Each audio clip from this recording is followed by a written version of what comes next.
bicara tadi Bu Neti mengatakan list SPPG yang bagus dan tidak bagus. Bu, sulit Bu karena mereka tidak terbuka.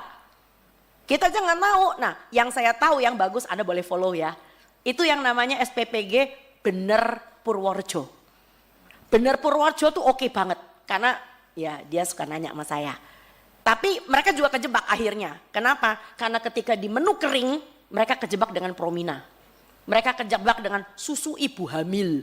Sampai ada warga yang nanya ke saya, "Dok, saya punya satu lemari loh. Karena saya kalau minum susu ibu hamil kayak muntah." Itu kalau dihitung tuh berapa juta itu.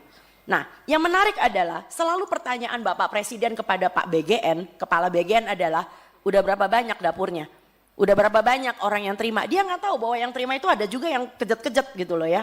Nah, berikutnya lagi adalah kita harus merevisi panduan.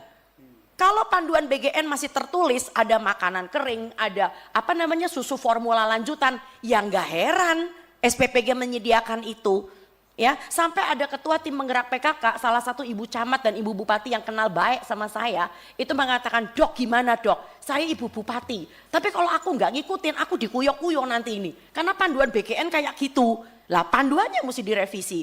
Nah, bicara tentang pentahelix, untuk mengungkit, untuk mengubah cermin malnutrisi di Indonesia, kita kenal yang namanya pemerintah. Kita kenal yang namanya masyarakat, kita kenal yang namanya media, kita kenal yang namanya akademisi dan pakar. Akademisi nggak didengar Pak, masuk kuping kiri keluar kuping kanan, kalian aja nggak didengar kan sebagai perwakilan rakyat. Nah yang kelima pelaku usaha, wah iki gonge gitu.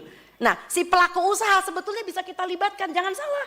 Saya main nama pelaku usaha, tapi tolong BGN atau MBG jangan dijadikan etalase jualannya dia.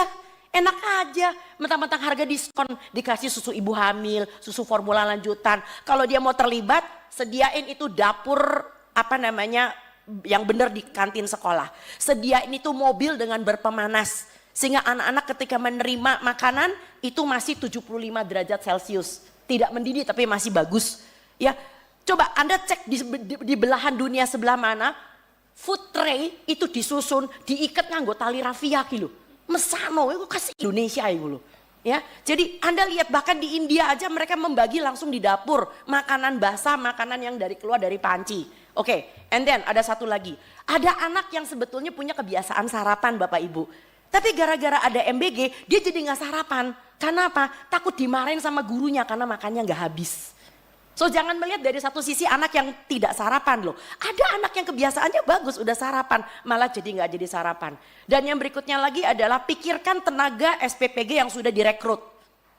Ya kita juga nggak mau melakukan moratorium karena mereka adalah orang-orang yang udah senang dengan gaji 1,8 juta kayak kemarin tuh ada yang keluar di TikTok ya. Download Tribun X sekarang. Menghadirkan lokal menjadi Indonesia.